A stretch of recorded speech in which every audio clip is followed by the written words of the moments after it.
Assalamualaikum warahmatullahi wabarakatuh. Perkenalkan, saya Ganesh Wahyu Tiasto. Saya akan mempresentasikan tesis saya yang berjudul Pengurangan Waktu Tunggu Pasien Rawat Jalan Poliklinik Penyakit Dalam Rumah Sakit Umum Pusat Dr. Karyadi Semarang dengan pendekatan value stream mapping. Sebelumnya, saya ucapkan terima kasih kepada Bapak Kuncoro Hartowidodo selaku pembimbing dan segenap Bapak Ibu dosen penguji. Pertama adalah latar belakang. Di tahun 2018, ada total 2.269 rumah sakit yang terdaftar di seluruh wilayah Indonesia. Angka ini meningkat pada tahun 2019 menjadi 2.344 rumah sakit. Peningkatan sebesar 3,31% ini kemudian diikuti oleh peningkatan kembali pada tahun berikutnya, yaitu tahun 2020 menjadi 2.925 atau sebesar 24,8%. Dari jumlah rumah sakit tersebut, ada 1.356 atau 54% rumah sakit hanya terdapat di Pulau Jawa. Salah satu rumah sakit yang ada di Jawa Tengah adalah Rumah Sakit Umum Pusat Dr. Karyadi Semarang atau RSUP Dr. Karyadi Semarang. RSUP Dr. Karyadi Semarang merupakan rumah sakit terbesar sekaligus rumah sakit rujukan bagi wilayah Jawa Tengah. RSUP Dr. Karyadi memiliki 3 fungsi. Pertama, fungsi rawat inap, kedua, fungsi rawat jalan, dan ketiga adalah fungsi gedung penunjang. Fungsi rawat inap terdiri dari instalasi gedung Cendrawasih, instalasi gedung Raja Wali, dan fungsi rawat jalan terdiri dari instalasi gedung Merpati, instalasi gedung Garuda, instalasi gawat darurat, instalasi gedung Elang, instalasi gedung Murai, dan instalasi gedung Kasuari. Penelitian ini berfokus pada instalasi rawat jalan, yang merupakan instalasi penting di RSUP Dr. Karyadi, karena banyak pasien yang dilayani oleh instalasi tersebut. Jumlah pasien rawat jalan di RSUP Dr. Karyadi Semarang pada tahun 2019 adalah 630.552 pasien, dan di tahun 2020 ada 444.311 pasien. Dari angka tersebut, instalasi gedung Merpati merupakan gedung yang paling banyak melayani pasien rawat jalan. Pada tahun 2019, instalasi gedung Merpati melayani 313.415 pasien. Dan di tahun 2020, melayani 180.879 pasien. Selanjutnya, grafik pada slide berikut ini menunjukkan jumlah pasien pada masing-masing poliklinik instalasi gedung Merpati. Dari seluruh poliklinik yang ada, poliklinik penyakit dalam merupakan poliklinik yang melayani pasien dengan jumlah pasien terbanyak, yakni 48.255 pasien pada tahun 2019, seperti yang ditunjukkan pada bar berwarna biru, dan 30.779 pasien pada tahun 2020, seperti yang ditunjukkan pada bar berwarna oranye. Kemudian RSUP Dr. Karyadi memiliki indikator mutu pelayanan terkait waktu tunggu rawat jalan atau WTRJ dengan standar kurang dari sama dengan 60 menit. Dengan capaian rata-rata WTRJ di tahun 2019 adalah 81,41 menit dan di tahun 2020 sebesar 61,17 menit. Dari rata-rata WTRJ tersebut, hanya 39,79% yang memenuhi standar WTRJ pada tahun 2019. Sedangkan pada tahun 2020, terdapat 57,50% yang terpenuhi. Persentase tersebut dapat dilihat melalui slide diagram berwarna biru.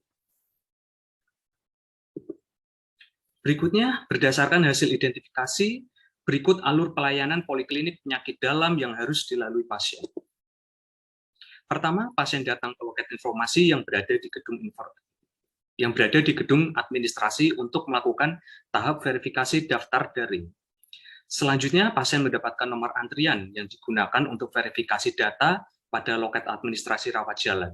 Apabila data tersebut tidak valid, maka pasien harus melengkapi data tersebut. Namun, jika data sudah valid, pasien akan mendapat barcode dan dapat menuju poliklinik penyakit dalam. Berikutnya, pada poliklinik tersebut, pasien menyerahkan barcode dan akan diberikan nomor antrian untuk kemudian menunggu panggilan oleh perawat. Selanjutnya, pasien akan melakukan screening berupa cek berat badan dan cek tensi darah. Setelah melalui tahap tersebut, pasien akan dipanggil oleh perawat untuk memasuki ruang pemeriksaan. Rumusan masalah pada penelitian ini adalah diharapkan mampu memperbaiki tahapan pelayanan pada poli penyakit dalam sehingga dapat mencapai perbaikan WTRJ. Tujuan dari penelitian ini yang pertama, untuk mengidentifikasi tahapan pelayanan pasien poliklinik penyakit dalam RSUP Dr. Karyadi Semarang. Dan yang kedua, untuk mengidentifikasi jumlah rata-rata waktu yang dibutuhkan dalam penyelesaian pelayanan. Dan yang ketiga, untuk mengurangi waktu tunggu pasien poliklinik penyakit dalam RSUP Dr. Karyadi Semarang. Tinjauan pustaka. Pertama, ada Lean Six Sigma, merupakan metode untuk membantu mengurangi biaya perawatan kesehatan dan meningkatkan kualitas dengan menghilangkan pemborosan. Yang kedua, ada WASTE. WASTE atau pemborosan merujuk pada aktivitas apapun yang tidak menambah nilai. Dan yang ketiga adalah Value Stream Mapping atau VSM. Adalah salah satu alat dalam metode visualisasi Lean yang juga termasuk dalam metode proses serta pengendalian manajemen operasional. Metode ini juga membantu untuk melihat aktivitas yang tidak bertambah nilai atau NVA dan aktivitas yang bertambah nilai atau VA. Berikutnya ada FALSAT. FALSAT merupakan Value Stream Mapping Tools yang berguna memetakan aliran proses operasional yang akan digunakan sebagai pedoman dalam mengidentifikasi pemborosan. Kemudian ada Fishbone. Fishbone diagram dibuat untuk mengidentifikasi akar permasalahan yang selanjutnya digunakan untuk melihat hubungan sebab akibat antara permasalahan yang akan ditimbulkan. Selanjutnya metode penelitian. Pada penelitian ini, peneliti menggunakan penelitian deskriptif dengan pendekatan kualitatif, menggunakan VSM atau Value Stream Mapping. Jenis data pada penelitian ini adalah data primer berupa observasi, kuesioner, serta wawancara, dan data sekunder berupa dokumen asli dari rumah sakit.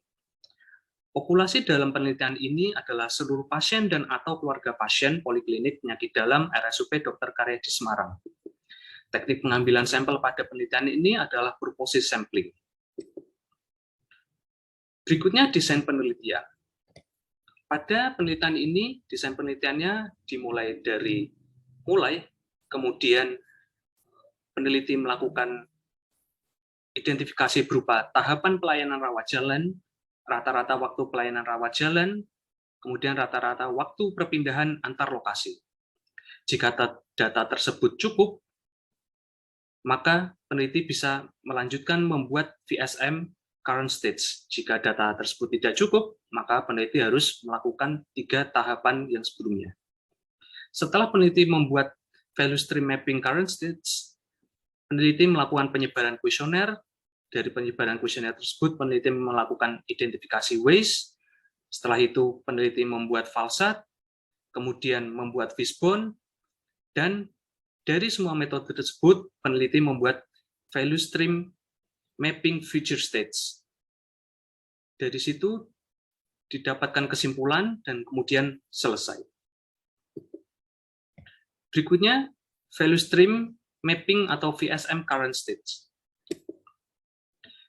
Terlihat VSM Current Stage yang menggambarkan aliran nilai.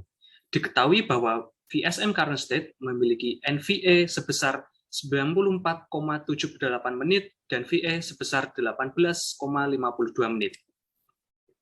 Angka tersebut didapat dari seluruh aktivitas yang dilalui pasien, mulai dari loket informasi hingga periksa dokter. Dari banyaknya NVA tersebut, terlihat bahwa pemborosan yang dihasilkan sangat tinggi. Pemborosan tertinggi terdapat pada aktivitas menunggu layanan dokter, yaitu sebesar 73,3 menit.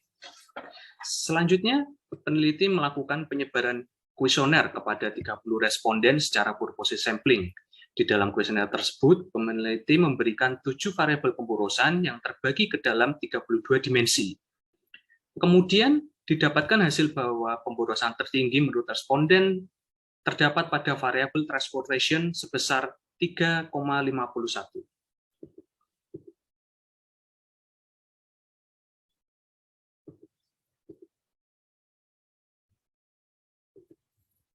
Kemudian dari hasil pembuatan kuesioner sebelumnya, peneliti menggunakan Value Stream Mapping Tools atau VALSAT untuk mengetahui tools mana yang akan digunakan untuk memperbaiki aktivitas pemborosan. Diketahui skor terbanyak adalah 127,45 pada tools Process Activity Mapping atau PAM. Kemudian PAM digunakan untuk menghilangkan kegiatan yang tidak perlu dan menyederhanakannya. Hasil PAM menunjukkan aktivitas QS memberikan NVA sebesar 83,11%. Selanjutnya, fishbone diagram berikut ini menjelaskan tentang komponen penyebab permasalahan pelayanan rawat jalan poliklinik penyakit dalam. Misalnya, pada manpower terdapat tulang permasalahan, yaitu loket administrasi rawat jalan kekurangan sumber daya manusia, security yang merangkap tugas menjaga loket informasi, dan dokter terlambat datang. Kemudian berdasarkan beberapa metode pengurangan waktu tunggu, peneliti melakukan usulan perbaikan seperti yang terlihat pada bagan VSM Future State berikut.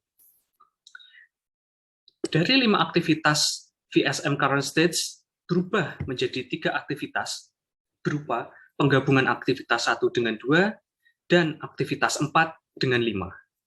Dari aktivitas tersebut, VSM Current State memiliki hasil NVA 94,78 menit dan VA 18,52 menit. Kemudian melalui VSM Future Stage menjadi NVA 74 menit dan VA 18,52 menit. Dari hasil tersebut terdapat penurunan signifikan sebesar 22%.